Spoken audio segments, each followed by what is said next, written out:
Hello everyone. Welcome to Confessions Jury, where Reddit's AITAH stories go on trial. Make sure to listen carefully and express your verdict in the comments section below. Moving on to the first case. Case 1. Am I the bad person for breaking my husband's golf clubs after he left me alone with our newborn twins? I, 28F, recently gave birth to our twin babies, a boy, Oliver, and a girl, Lily. They're almost 9 weeks old now, and while I'm overjoyed to be a mom, I've never felt more physically and emotionally drained in my life. I suffered from postpartum hemorrhage right after delivery and lost so much blood that I had to be rushed into emergency surgery. I nearly died. I was in the hospital for almost 2 weeks recovering. The physical recovery has been brutal, but the emotional toll is even worse, and I feel like I'm drowning every single day. My husband, Matt, 32M, was helpful while I was recovering in the hospital, but once we got home, he checked out. He works a 9-to-5 job, but instead of helping when he's home, he escapes to his man cave to play video games or go out with friends. I'm left alone to care for the twins, and the exhaustion has become unbearable. I've been having terrible complications from the hemorrhage, constant pain, weakness, and intense anxiety. I still can't walk properly without getting dizzy, and breastfeeding has been a nightmare. Lily struggles to latch, which leads to bleeding nipples, and every feeding session feels like torture. I've tried to ask Matt for help, but every time I do, he brushes me off. His go-to excuse is that I'm on maternity leave, and this is what moms do. He says he needs to decompress after work, and that I should be grateful he's working to provide for us. Meanwhile, I'm lucky if I get 30 minutes of sleep in between feedings, and I'm running on pure adrenaline at this point. Last week, after another exhausting day with no help, I tried to talk to him about how I felt like I was drowning.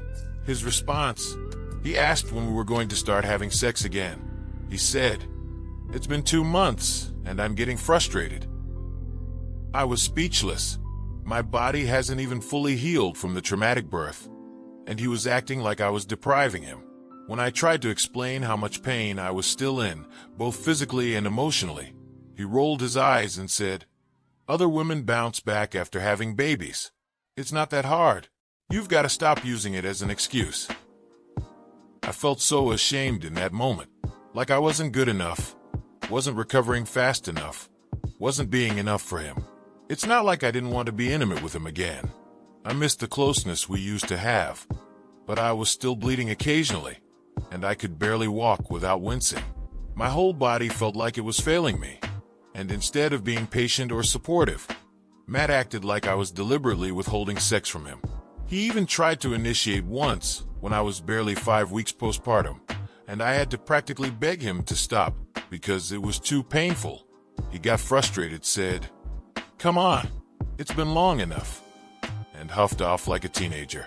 Every time I tried to talk to him about how overwhelming things were, he'd steer the conversation back to when we'd be having sex again, like that was the only thing on his mind. This Saturday was my breaking point. The babies had been fussy all night, and I hadn't slept more than an hour in 48 hours. I was completely exhausted, and with my anemia still making me weak, I could barely stand. The incision from my surgery was throbbing with pain. Matt had left early that morning for a full day of golf with his buddies. Despite knowing how rough my night had been, he said he'd be back by noon, but noon came and went, and he was still out. He was golfing at a course that was only an hour away, so I figured if things got too bad, he'd come home. Around 4 p.m., I was trying to feed Oliver while Lily was crying. My hands were shaking from sheer exhaustion, and in that moment, I almost dropped Oliver. I caught him just in time, but it scared me so badly that I collapsed on the floor in tears. I texted Matt, begging him to come home, telling him I was scared and overwhelmed. His response, "Just put them in their cribs and rest. I'll be home later." Later turned into 9 p.m., by which time I was a complete mess. I had been alone with the twins all day, with no help, no food, and no sleep. When Matt finally walked through the door, he didn't seem to care at all. He saw me sitting on the floor with the twins still crying and giggled. Yes, giggled. He looked down at me, smiling like it was all some kind of joke, and said, "You're being overdramatic. You should have just handled it." I saw red. His smug, dismissive little giggle was the final straw. In a blind rage, I grabbed his beloved golf clubs, the ones he's obsessed with, and smashed them against the floor. I broke 2 of them before Matt even realized what was happening. He started screaming at me, calling me crazy and psycho for breaking something so expensive, and accusing me of losing it. After that, he stormed out of the house and spent the night at a friend's place. His best friend has since been texting me, calling me a psycho, and saying I'm unhinged for destroying his clubs. He told me I owe Matt a huge apology for overreacting, and that he's been trying his best. But has he? I'm here day after day, struggling to keep it together with 2 newborns while still recovering from a traumatic birth. I've been so weak that I've nearly dropped my baby, and Matt hasn't been around to help. He works during the week, and I understand that. But every weekend he's out golfing or with his buddies. And whenever he comes back from work, he is either watching sports or playing online games. I haven't had more than 2 hours of sleep at a time in weeks. I feel like I'm drowning. I'm starting to feel like maybe I did overreact. But at the same time, I'm so angry that he doesn't seem to care about how hard things have been for me. Am I the bad person for breaking his golf clubs? What do you think about this one? Lay down the hammer in the comment section, and let's move on to the second case. Case 2. Am I the bad person for asking my pregnant wife to leave our home after she faked breaking up with me just to get a reaction out of me? I think I was too harsh. So, my wife and I have been together for 3 years, and she's currently pregnant with our first child. For some context, I'm a surgeon and have always had long hours. This has been a known part of my life since before we started dating. Recently, she's been asking me to leave my job to do something with better hours, like private practice, because she says we need more time together.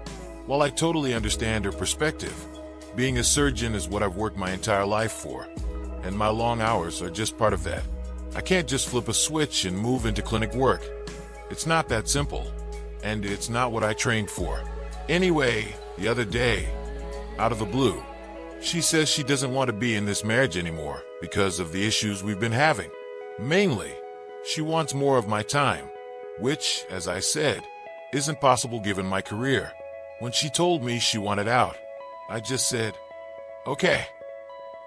I told her that I appreciate her being honest, and that if she truly feels like she can't be happy with me, I understand. I'm a secure person, and if she's not happy, I'm not going to convince her to stay with me just for the sake of staying together. She seemed surprised by my reaction and asked why I wasn't fighting for our marriage or trying to fix things. I told her that if I did, it would feel like I'm begging her to stay, and that's not what I want. If she's unhappy, she doesn't owe me a reason to leave. The point is that she doesn't want to be with me, and that's enough. This seemed to frustrate her even more. She said something like, "So you'd rather walk away than work on the reasons why I'm unhappy?" I told her it's not that. I would have been happy to have a conversation about making things work realistically, but she already decided she wanted out, and I firmly told her that I wasn't going to be in a situation with my partner where they expected me to beg or grovel for their love. I respect myself too much for that. She started crying and confessed that this whole thing wasn't real, that she was just testing me. She wanted to see how I would react because she's been feeling neglected with me not being around enough, and she thought that breaking up would force me to address that. By that point, I'd already changed my mind. I told her I can't be with someone who would casually say they want to end our marriage just to get a reaction out of me. If she's willing to throw around the idea of breaking up so easily to make a point, that's a huge red flag for me. I told her I deserve a relationship built on mutual respect and commitment, and this isn't it. Now I've decided to leave. I've asked her to move to her parents' place since the house is mine. She's pregnant, and I know this complicates things. But after what she did, I don't feel like this marriage is salvageable. What do you think the fair ruling should be? You hold the power of judgment.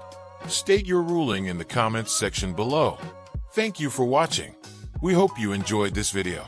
In life, we may run, but we can never hide from true justice. Stay safe, everyone.